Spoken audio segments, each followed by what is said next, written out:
تم جو خواب دیکھتے ہو ان کی تعبیر تمہاری دعائیں لکھتی ہیں۔ تمہارے ہاتھوں کا اللہ کے روبرو اٹھنا تمہارا نصیب بدل دیتا ہے۔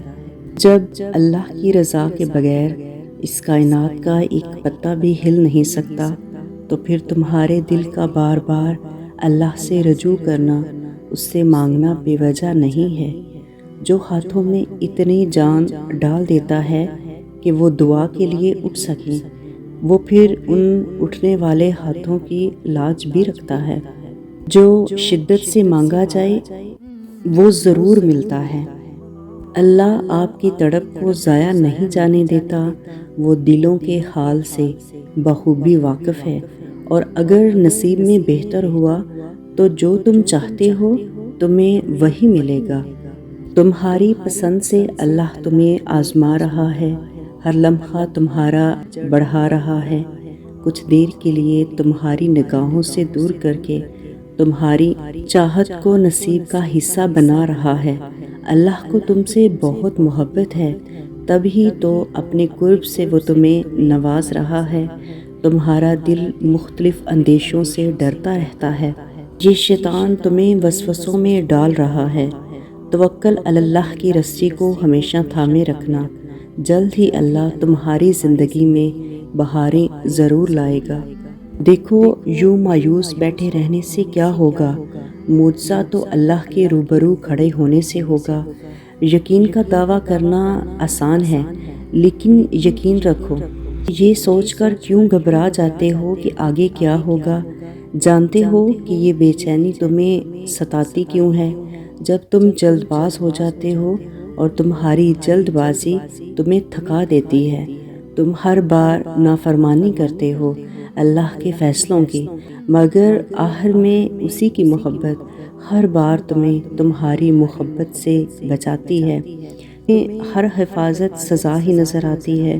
تم نہیں دیکھتے، پر تمہاری زندگی تمہیں ہر ایک حقیقت کو دکھاتی ہے۔ تم اللہ کو اپنے لیے کافی کر کے تو دیکھو، اس کی چاہ کو چاہو، پھر وہی ملے گا جو تم نے چاہا ہوگا۔ تم راضی رکھو اسے، پھر وہی ہوگا جس پر تمہارا دل راضی ہوگا۔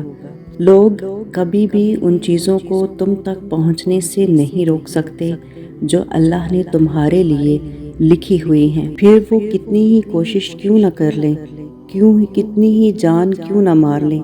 جو تمہارا ہے وہ صرف تمہارا ہے، اور کوئی بھی اس حقیقت کو بدل نہیں سکتا، کوئی بھی اس حقیقت کو تم سے چھین نہیں سکتا۔ خدا بہترین لکھنے والا ہے۔ جس دن تمہیں اس بات کی سمجھ آ جائے گی نا، تمہاری ساری الجھن، پریشانی اور فکر ختم ہو جائے گی۔ تم اس کی رضا میں الحمدللہ کہنا سیکھ جاؤ گے۔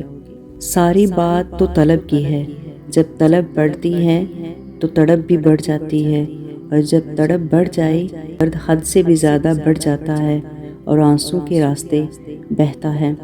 انسان خود بخود سجدے میں گرنے لگتا ہے، پھر درد کا سجدہ ہو، رب نہ ملے، ایسا تو ممکن ہی نہیں۔ انسان کی زندگی کا سب سے نازک مرحلہ اس کی جوانی تو ہوتا ہے، اور جو شخص اپنی جوانی میں اللہ کی رضا حاصل کرنے میں گزار دے تو وہ کامیاب ہو جاتا ہے۔ جانتے ہو کہ دعائیں تو کبھی رد نہیں ہوتی، پھر چاہے وہ کیسی ہی کیوں نہ ہو۔ ہر چیز کا مقرر وقت ہے۔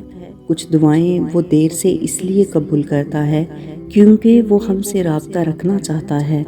کبھی کبھار ہمیں ایسا لگتا ہے جیسے زندگی بہت ناانصافی کرتی ہے ہمارے ساتھ، اور کبھی کبھی ایسا بھی ہوتا ہے کہ اللہ پہ یقین رکھنے کے بعد بھی ہم بے سکون ہو جاتے ہیں۔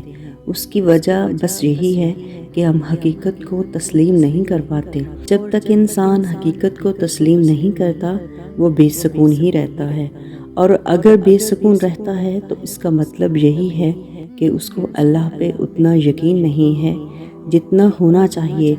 رونا بری بات نہیں ہے، تھک جانا بری بات نہیں ہے، گر جانا بھی بری بات نہیں ہے، لیکن مایوس ہو جانا بہت بری بات ہے۔ سیانے کہتے ہیں کہ مایوس انسان گمراہ ہوتا ہے، اور پھر ہر جگہ مایوسی پھیلاتا ہے۔ مایوسی حرام ہے، کیونکہ معجزے انسانوں کے لیے ہوتے ہیں اور معجزے ہمارے لیے ہی بنائے گئے ہیں۔ فرشتوں کو تو معجزوں کی ضرورت ہی نہیں، ہمیں ضرورت ہے۔ اللہ کو پتہ ہے کون سی چیز کس کو کب دینی ہے، تو اگر کچھ دور کیا ہے تو یقین بھی کریں کہ اس میں بہت بڑی مصلحت ہے، اور یہ بھی یقین رکھیں کہ اس سے دگنا دیا جائے گا۔ بھروسہ رکھیں، وہ کھوئی ہوئی چیز بھی واپس دے سکتا ہے، شرط بس اتنی سی ہے، اس کی رحمتوں سے مایوس نہ ہو۔ زندگی کبھی ناانصافی نہیں کرتی، ہم خود اپنے ساتھ ناانصافی کرتے ہیں تو خود کو معاف کرنا بھی سیکھیں۔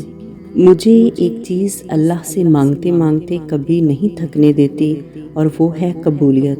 اس نے تو کبھی اپنے در سے خالی نہیں لوٹایا مجھے، میں نے مانگا ہے اور اس نے دیا ہے۔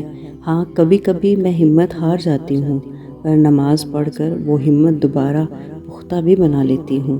یہ شیطانی سوچ میرے پاس بھی آتی ہے کہ کیسے ہوگا، یہ تو ناممکن لگ رہا ہے۔ پھر اپنی اس سوچ سے بھی لڑتی ہوں، دعا سے لڑتی ہوں، اس کے لیے کچھ بھی ناممکن نہیں ہے۔ وہ دیتا آیا ہے، وہ دیتا رہے گا، اور وہ ضرور دے گا۔ میں اکثر سوچتی ہوں کہ کتنا اچھا ہے کہ اللہ کو وضاحتیں نہیں دینی پڑتی، کتنا اچھا ہے کہ وہ بن کہی سن لیتا ہے، وہ بس دل دیکھتا ہے، اور دل دیکھ لے تو پھر دل پھیر بھی دیتا ہے۔ سوچتی ہوں کسی ہمدرد کا کاندھا میسر آنے سے کتنا بہتر ہے اس امید کا ہونا کہ وہ ہے، یقین کا ہونا کہ میرا اللہ میرے ساتھ ہے، اس اطمینان کا ہونا کہ میرا اللہ مجھے گرنے نہیں دے گا۔